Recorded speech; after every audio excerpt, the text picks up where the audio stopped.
Meus irmãos, a paz do Senhor Jesus, glória a Deus, este é o dia que fez o Senhor.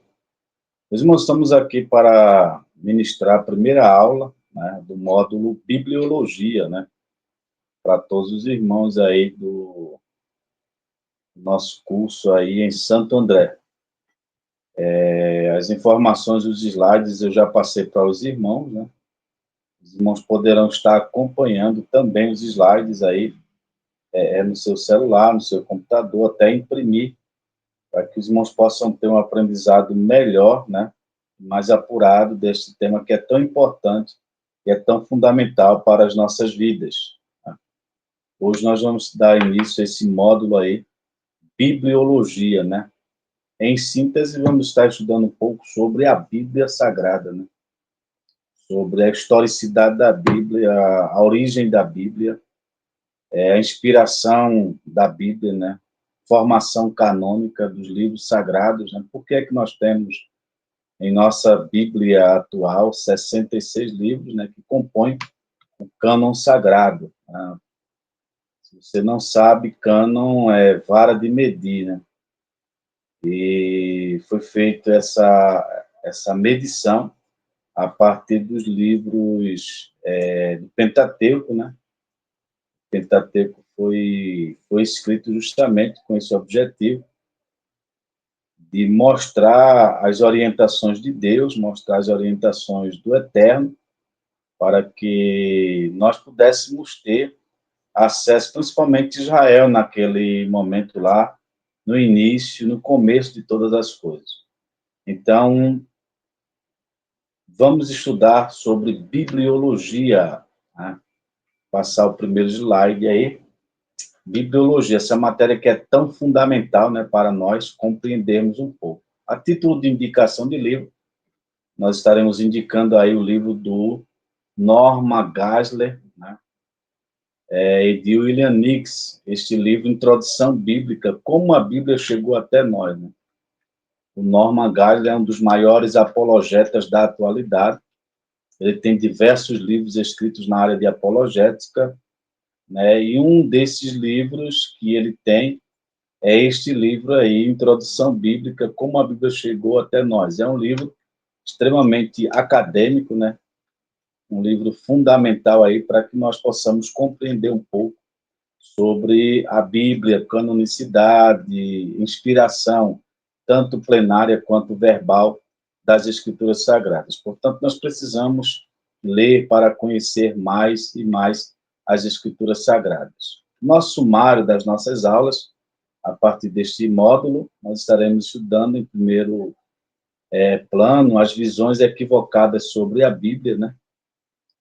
Críticas bíblicas, evidências para textos bíblicos, os pais da igreja, né, os rolos do Mar Morto, os papiros, né, e, consequentemente, também estaremos estudando os aspectos conceituais da bibliologia, sobre bibliologia, né?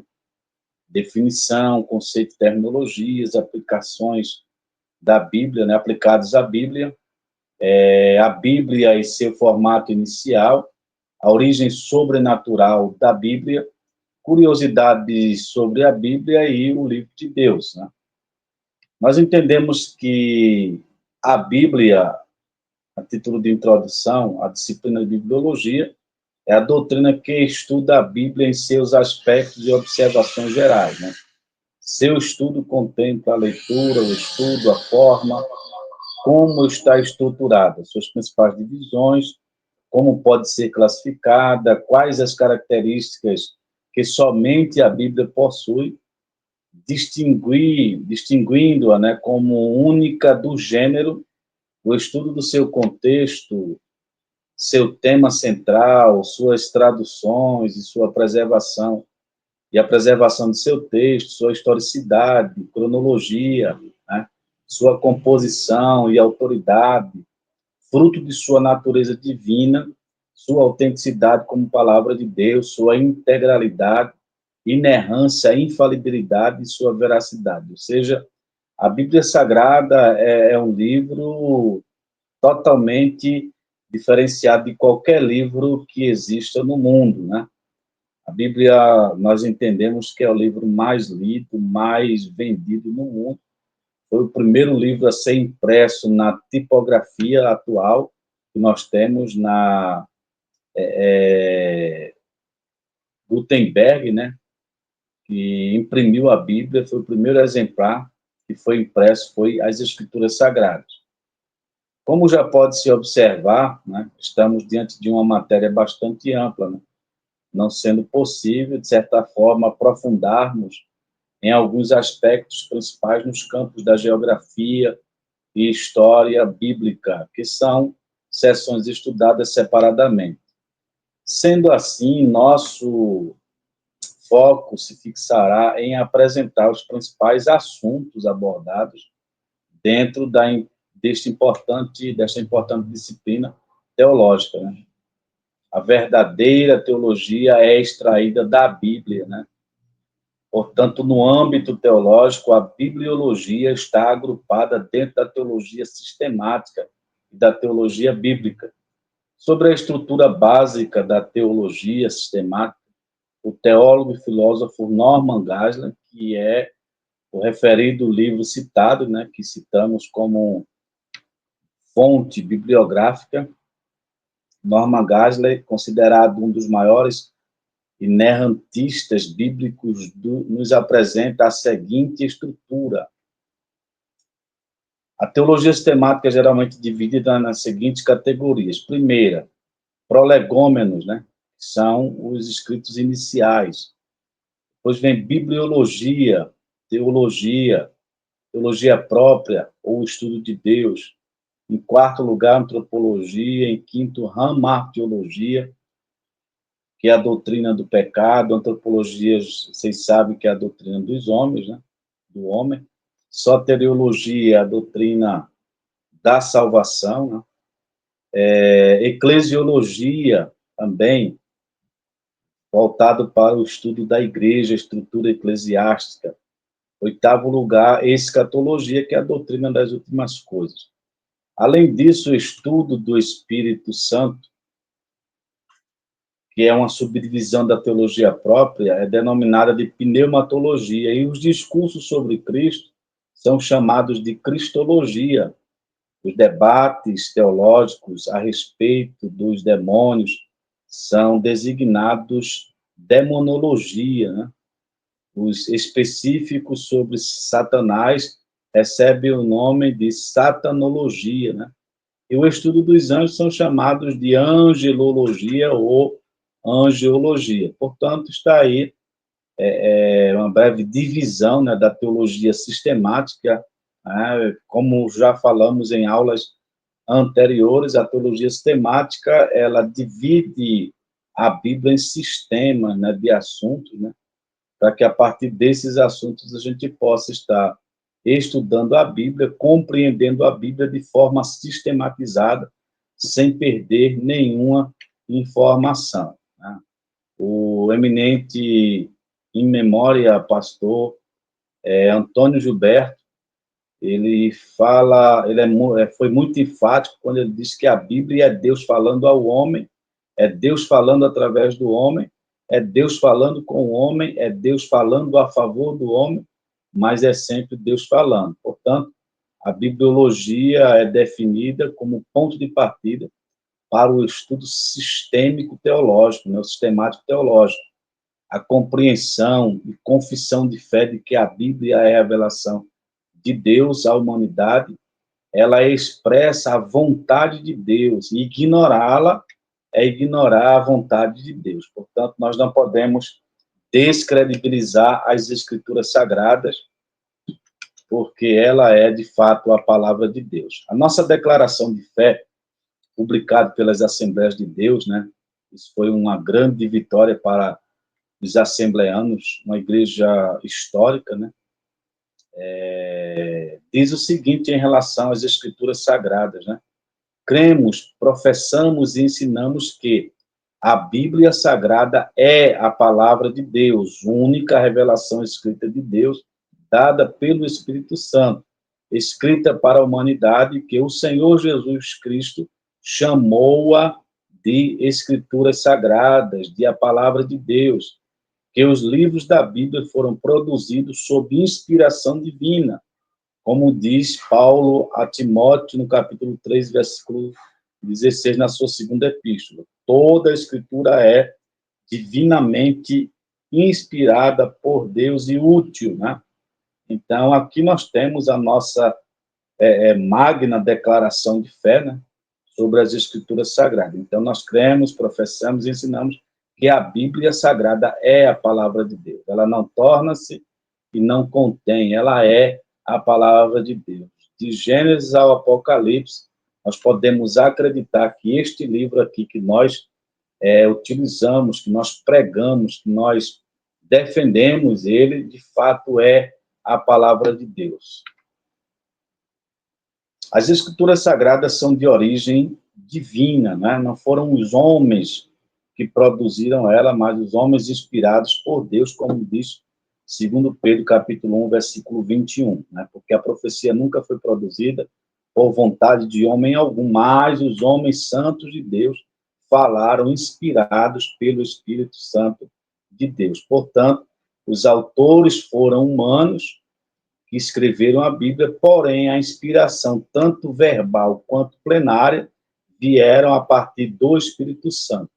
Quando utilizamos essas expressões, por exemplo, que a palavra de Deus, ela foram por inspiração verbal e plenária, verbal é porque foi produzido, né, vozes, né, a voz de profetas, de homens de Deus, que falaram, e também plenária porque em todo o seu conteúdo houve a plenitude da operação do Espírito Santo no que diz respeito à inspiração plena das Escrituras Sagradas. Não é uma parte da Bíblia que é inspirada, mas toda a Escritura ela é divinamente inspirada.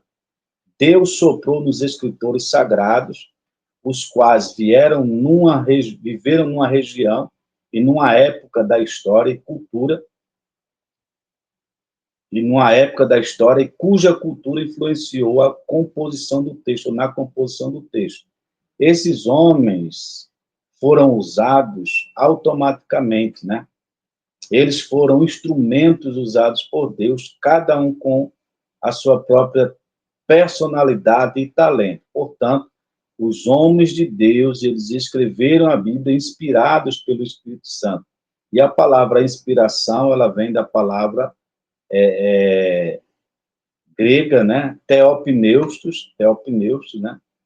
Theopneustos quer dizer sopro, né? Sopro no pulmão, né? Deus soprando no pulmão, o Espírito Santo soprando no pulmão, e a pessoa tem a inspiração do Todo-Poderoso para ministrar. Em primeiro lugar, queremos ver com os irmãos algumas visões equivocadas, né, a respeito das Escrituras Sagradas. São inúmeras as visões equivocadas e distorcidas sobre a Bíblia Sagrada, buscando encontrar pontos negativos e controvérsias, né, em relação aos fundamentos bíblicos que, ora, nós acreditamos e professamos. Separamos algumas visões, por exemplo, ocorridas ao longo da história, e utilizaremos o Dicionário de Teologia de Bacon para nos trazer clareza a cada corrente. Por exemplo, dentro da visão racionalista, René Descartes, né, o criador do racionalismo cartesiano, sustenta que o homem não pode alcançar a verdade pura através de seus instintos, né?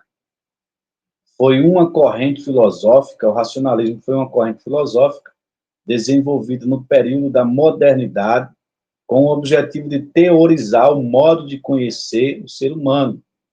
Em sua forma extrema, essa corrente nega a personalidade de que qualquer revelação sobrenatural, né, em relação às Escrituras Sagradas, ou até mesmo em questões espirituais, que o racionalismo parte do pressuposto de que, para que uma coisa exista, ela precisa ser tocada, né? O meu racional tem que ver, tem que compreender aquilo, se não compreende, então, é descartado, né? Em sua forma moderna, admite a possibilidade de revelação divina, mas essa revelação fica sujeita ao juízo final da razão humana. Portanto, se a razão humana não compreende, não entende que aquilo ali de fato é algo plausível, né? Então é descartado. O racionalismo detém a supremacia da razão, né? Portanto, a própria expressão diz racionalismo, né? Seguidores da razão, né? Razão pela razão. Isso significa que a razão é suficiente para resolver, né, os problemas insolúveis que, ora, existem, né? Problemas resolúveis, né? Os problemas que se podem, digo, resolver. O racionalista tenta descobrir a verdade, muitas vezes associada a filosofias de pessoas como Descartes, Leibniz e Spinoza, Baruch Spinoza. A base comum dos racionalistas é a autossuficiência da razão. Em outras palavras, a razão é a fonte de todo conhecimento, conforme diz Bacon, 1984. Romanismo, né? A Bíblia é um produto da igreja, né? Produto da igreja. Consequentemente, se é um produto da igreja, então a igreja tem a autoridade sobre a Bíblia, né? A autoridade final é a igreja, né? Assim como a palavra de Deus é um repositório de tradições, né? Segundo a visão romanista, repositório de tradições sobre Israel, tanto de Israel como da igreja primitiva, sendo fruto de suas próprias comunidades, os romanistas equiparam a sua tradição, dando a ela, a tradição, autoridade tal, né?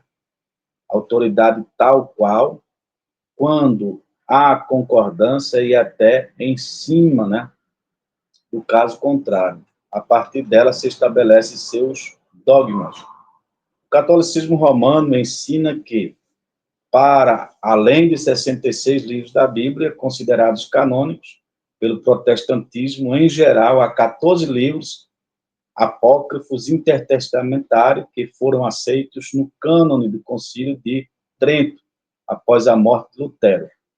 Ele também ensina que, além de escritura, a tradição da igreja, como concílios ecumênicos e outros, tem autoridade, mais autoridade que as escrituras sagradas. Portanto, na visão romanista, as escrituras sagradas, ela se torna, de certa forma, inferior à visão, né, às tradições da Igreja Católica. Portanto, isso é, de fato, uma falácia, né? As Escrituras Sagradas, ela é superior a qualquer credo, né, a qualquer concílio ecumênico. Não existe nada que possa ser superior às Escrituras Sagradas, né? Independentemente de quem falou, ninguém tem autoridade por competência em matéria de escrituras sagradas. A Bíblia, ela interpreta ela mesma, né? A Bíblia interpreta ela mesma. Portanto,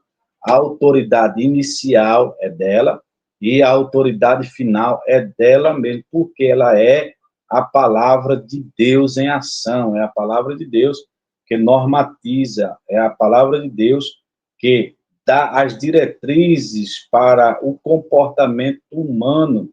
Portanto, nós cremos que a palavra de Deus, para nós, ela é a única regra de fé e prática de todo bom e verdadeiro cristão. Portanto, precisamos das Escrituras Sagradas para nós fazermos uso dela, para nós continuarmos nossa peregrinação aqui na Terra. Vamos para o outro slide agora, ainda sobre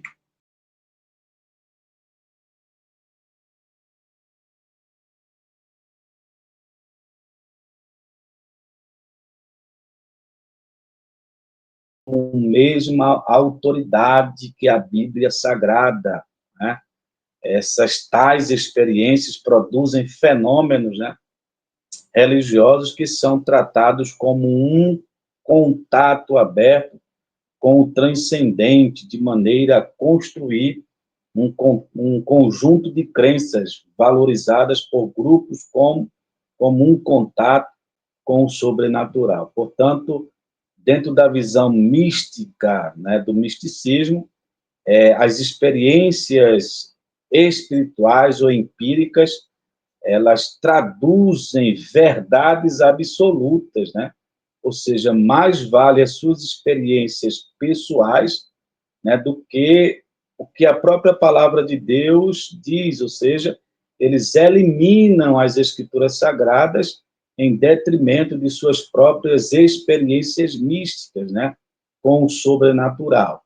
E muitas das vezes essas experiências místicas que eles têm estão totalmente desprovidas, né, de conteúdo bíblico, estão totalmente fora da rota bíblica, dos conselhos bíblicos, né, dos elementos que compõem a espiritualidade bíblica, né? O elemento místico na religião é difícil de definir, uma vez que afirma que é possível conhecer a Deus pessoalmente através da experiência. Logicamente que nós entendemos que toda experiência ela é fundamental dentro do aspecto da nossa espiritualidade, né? Todo cristão que tem uma vida espiritual sadia, ele tem experiências espirituais com Deus, né? Só que no caso do misticismo, eles dão mais valor às questões de experiências espirituais, místicas, sobrenaturais, tirando a Bíblia de cena, né? As experiências místicas são partes de crenças cristãs e não cristãs. Entre os não cristãos são o sufismo, na tradição muçulmana, e estados transracionais, né? Ou seja, que ultrapassa a questão racional, né? Está acima, induzidos pela meditação, ou outros meios no hinduísmo e no budismo, como a chamada meditação transcendental, essas experiências místicas transcendentais para eles, né, são fundamentais para a sua vida. Só que nós entendemos que a Bíblia ela não nos dá margem para isso, né? As drogas, por exemplo, elas podem também conduzir pessoas a viver, né, dentro de experiências transracionais, né, ultrapassando aí os limites até do intelecto, né, da capacidade de crença cognitiva da pessoa, né? Ainda seguindo essa questão, essas visões, nós temos a visão, né, contrária à Bíblia, que é a visão neo-ortodoxa. Lembrando que nós defendemos uma visão ortodoxa das Escrituras Sagradas. Ortodoxia vem de duas palavras, orto e doxa, né?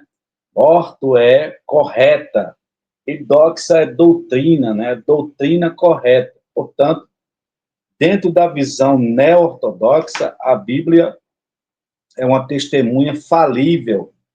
Veja só, dentro da visão neo-ortodoxa, a Bíblia é uma testemunha falível da revelação de Deus na palavra de Cristo. Acreditam até certo ponto na inspiração das Escrituras, porém, a têm como algo a ser descoberto, uma vez que, para esta corrente, ela estaria oculta e somente em Cristo, o Deus que se fez carne, que estas revelações poderiam ser, de fato, visíveis, né? Só que nós entendemos que a Bíblia ela não é testemunha falível, ela é testemunha infalível, ela não falha, nós cremos infalibilidade das Escrituras Sagradas, né? Este termo, né, ortodoxia, pode ser aplicado a uma superfície, né, movimento teológico altamente influente no século XX, e é melhor compreendido como uma reação ao fracasso do liberalismo religioso em dar respostas adequadas à crise na sociedade ocidental, né? Quando falamos em sociedade ocidental, estamos falando, né, nas Américas, né, diferente do Oriente, né? Diferentemente do Oriente Médio, nós somos ocidentais, né? E a cultura, a visão ocidental, ela diverge muito, né, das visões orientais. Então, houve um fracasso aí do liberalismo religioso, né, em dar resposta à crise na sociedade ocidental.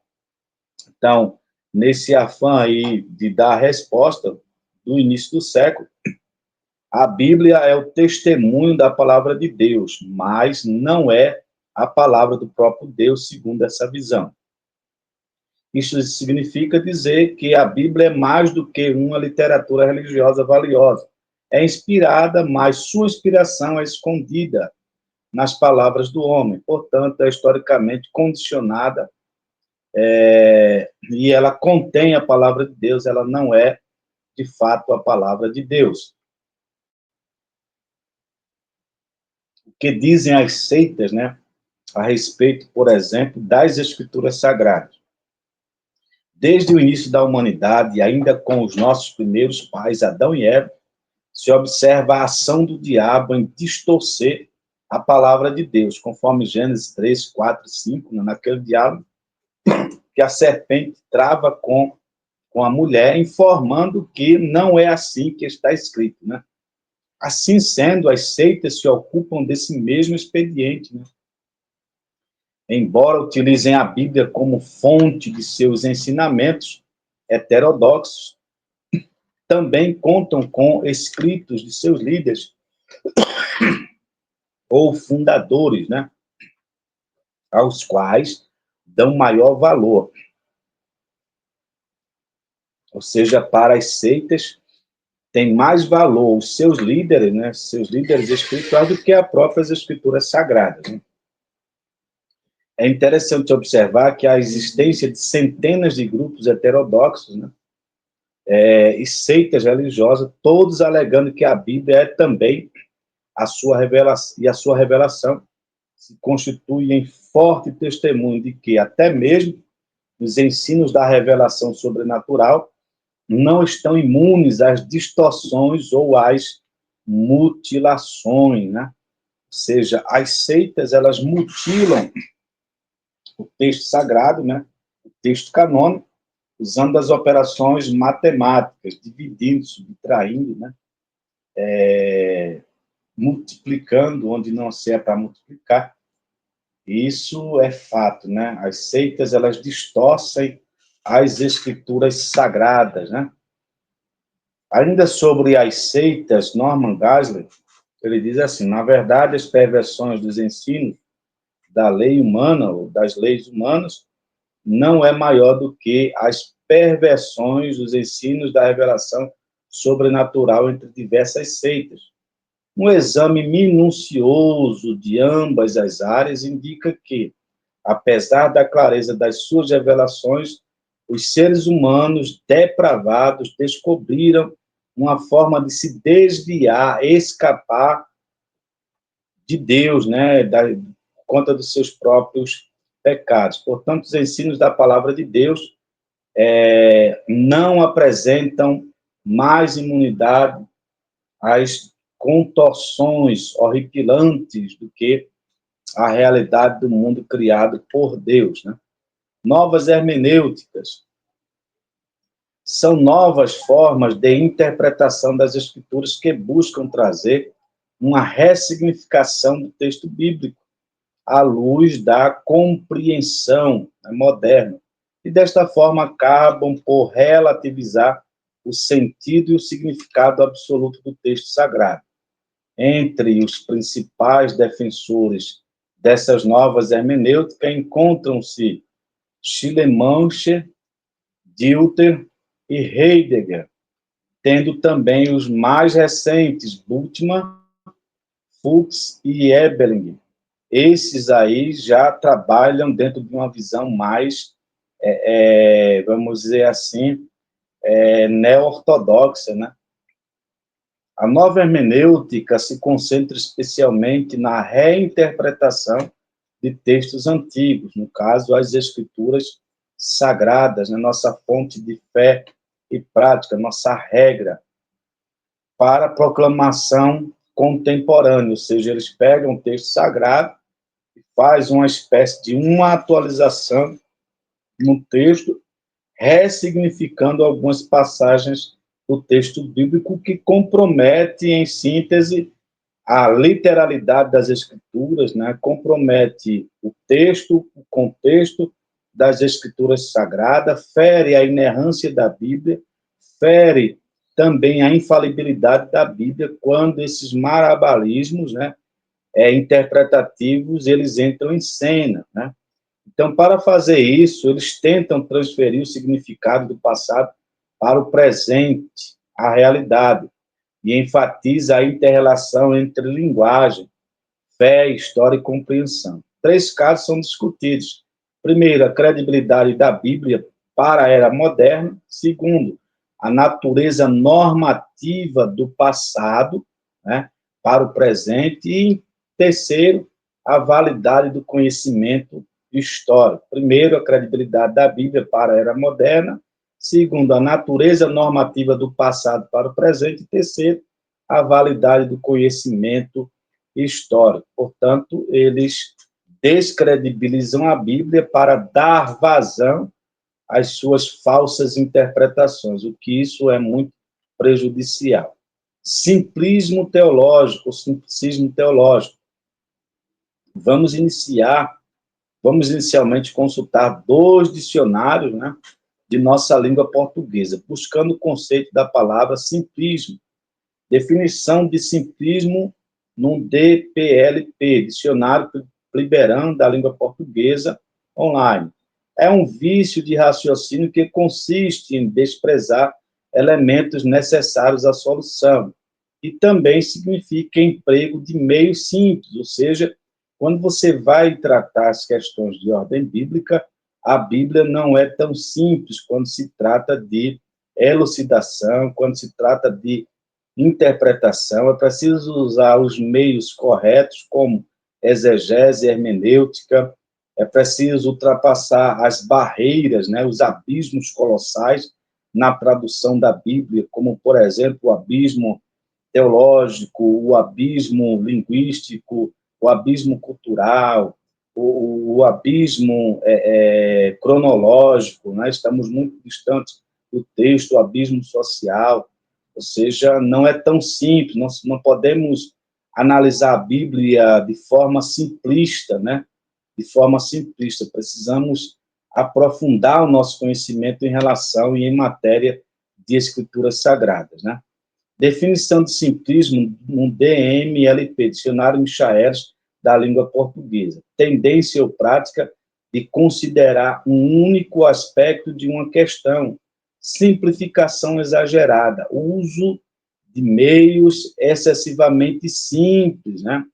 Portanto, desta forma, o simplismo teológico é a ausência de compreensão, definição, significado teológico. Trata-se daqueles que desprezam os meios necessários para chegarem à hermenêutica correta do texto bíblico e assim se manterem fiéis ao que os escritores tensionaram de fato a comunicar.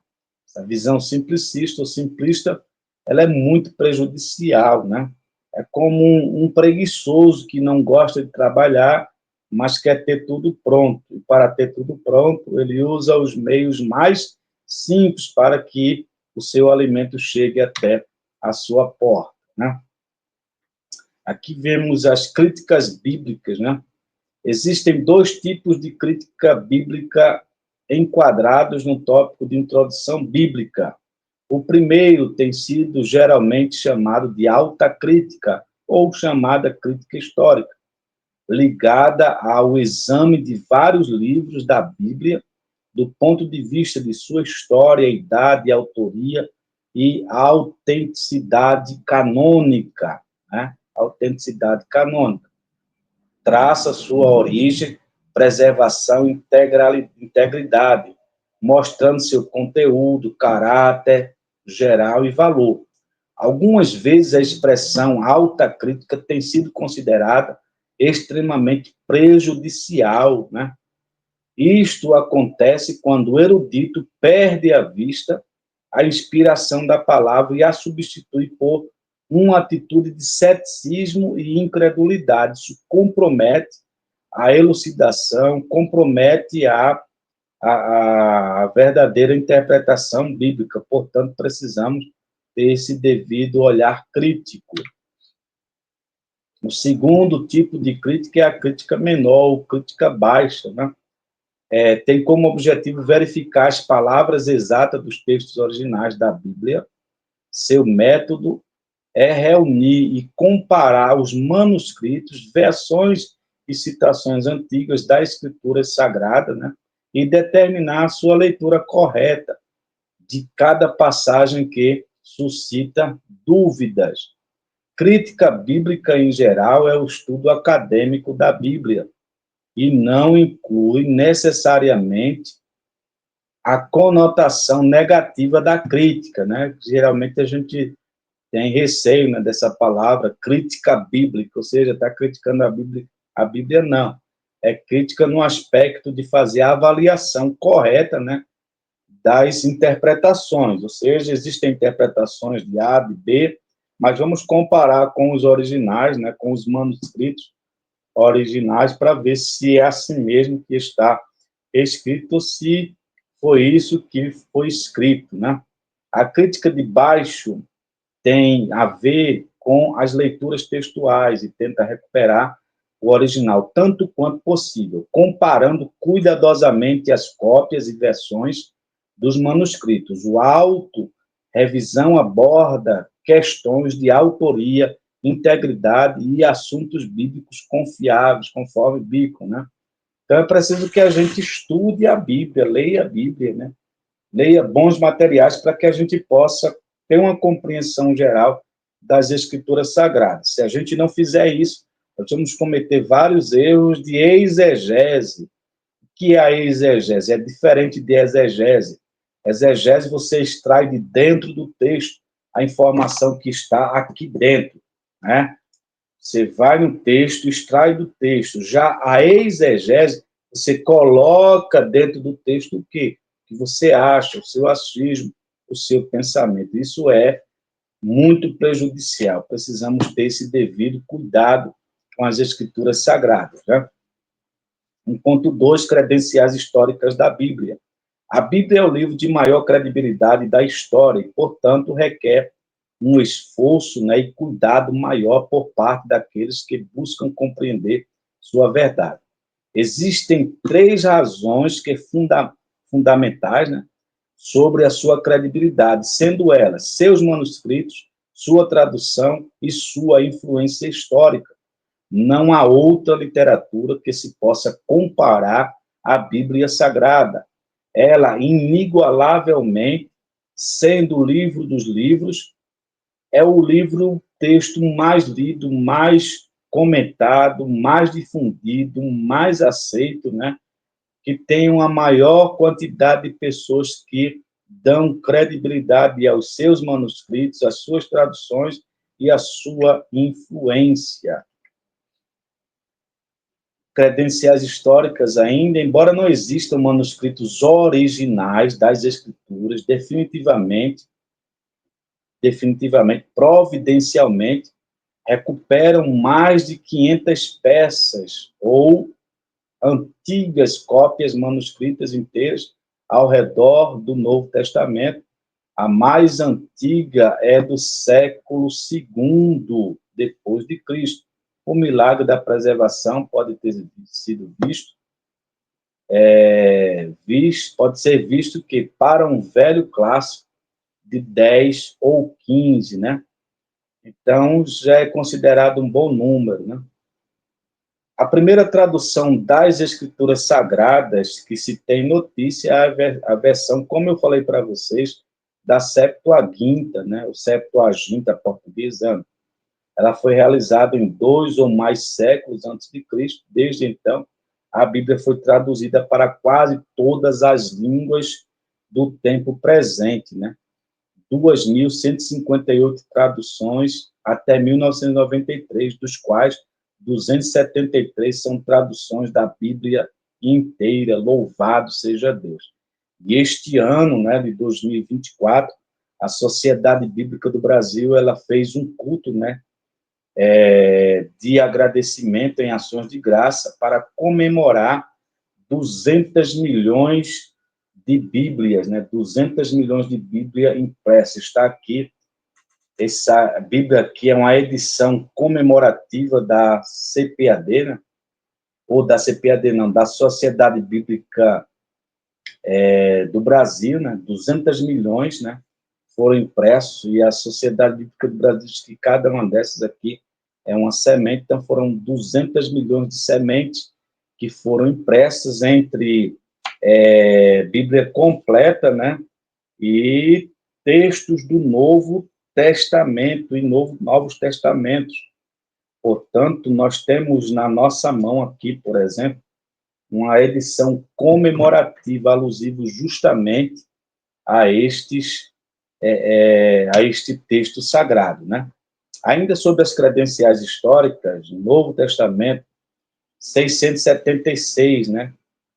Foi a tradução da Bíblia inteira para, primeiro, 209 línguas e dialetos, e 2006 superou 3.000 traduções. A influência histórica da Bíblia justifica a sua afirmação de que, né, é de origem divina. Nenhum outro livro tem atraído mais atenção e não foi tão estudado tão intensamente, nem ter sido escrito tantos comentários sobre ele ou sobre ela nas Escrituras Sagradas.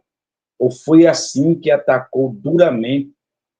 foi atacada duramente e tem inspirado muitos pensamentos e ações nobres, tem nem transformado muitas vidas. Ou seja, a Bíblia Sagrada ela é diferenciada de qualquer livro do mundo.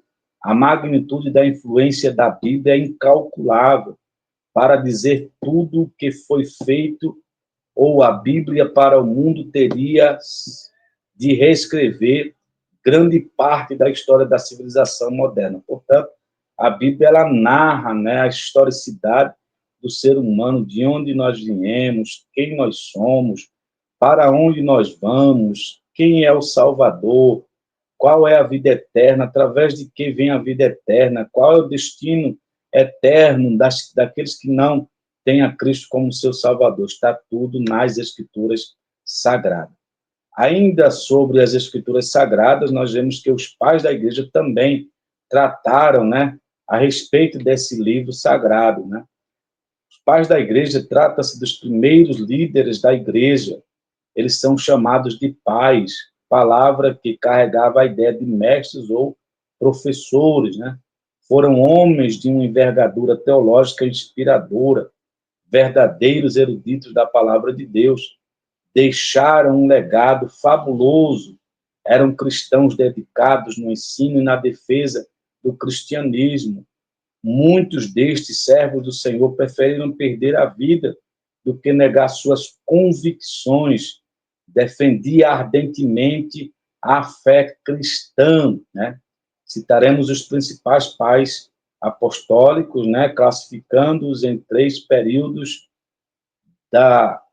entre os anos 96 e 325. Lembrando que pais apostólicos são né, os que conviveram com os apóstolos, né, como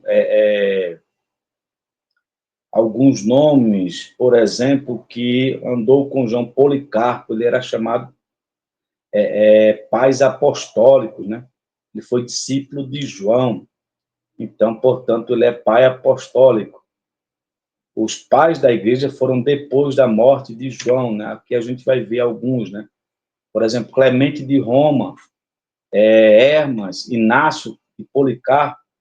Esses daí são chamados pais apostólicos, porque eles conviveram com os apóstolos, né? Período de 150 a 325, Justino Mártir, Irineu, Clemente de Alexandria, Orígenes, Tertuliano, Cipriano, Tatiano. Período em 325 depois de Cristo em diante, Eusébio de Cesareia, Atanásio, Jerônimo, né? Agostinho. Estes homens gastaram toda a vida em estudar, meditar e escrever as Escrituras Sagradas, deixaram uma produção literária imensa para a humanidade, em especial para o cristianismo, né?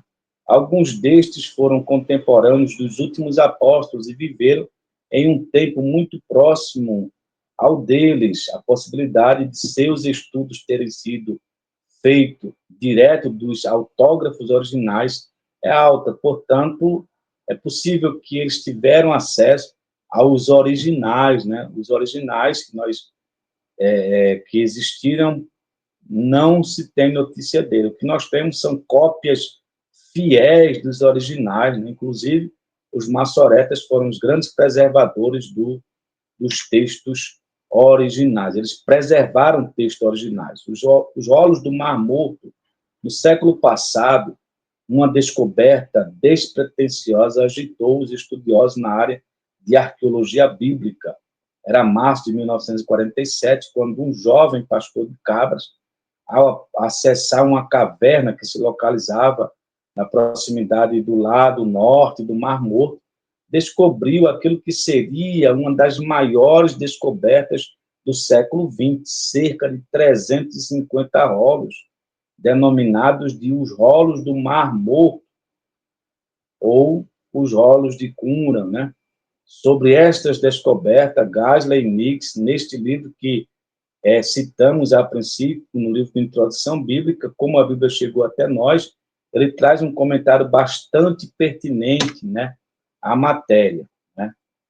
Eles dizem assim: a descoberta amplamente divulgada dos rolos do Mar Morto ilustra algo não muito bem conhecido, a saber que existem milhares de manuscritos, tanto do Antigo como do Novo Testamento, o que contrasta, né, com o punhado de originais disponíveis de muitos clássicos seculares de grande importância. Significa que a Bíblia é o livro do mundo antigo mais bem documentado que existe.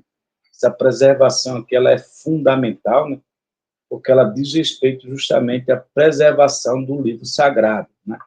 Os papiros, né, 1.5, de grande interesse para os eruditos bíblicos é uma certa quantidade de papiros, né, descobertos recentemente, né, para efeito de datação dos manuscritos originais. Foi no ano de 1931, nas tumbas do Egito. Estes são frequentemente considerados os mais importantes para a crítica textual do Novo Testamento. Esses papiros foram adquiridos por um romano colecionador de manuscritos, né, a Chester Beatty. Outros papiros se encontram na Universidade de Michigan nas mãos de particulares. Portanto, são descobertas fantásticas em relação às escrituras, aos originais das escrituras, né? Eles contêm partes do Antigo Testamento em grego, trechos consideráveis de Gênesis, Números, Deuteronômios e trechos de Esté, Ezequiel e Daniel. 3 manuscritos dos grupos são livros do Novo Testamento, porções de 30 folhas dos evangelhos de Atos, 86 folhas das epístolas, né, paulinas, e 10 folhas da parte do meio do livro do Apocalipse, né? Esse material é de suma importância, pois data do século III, ou época anterior.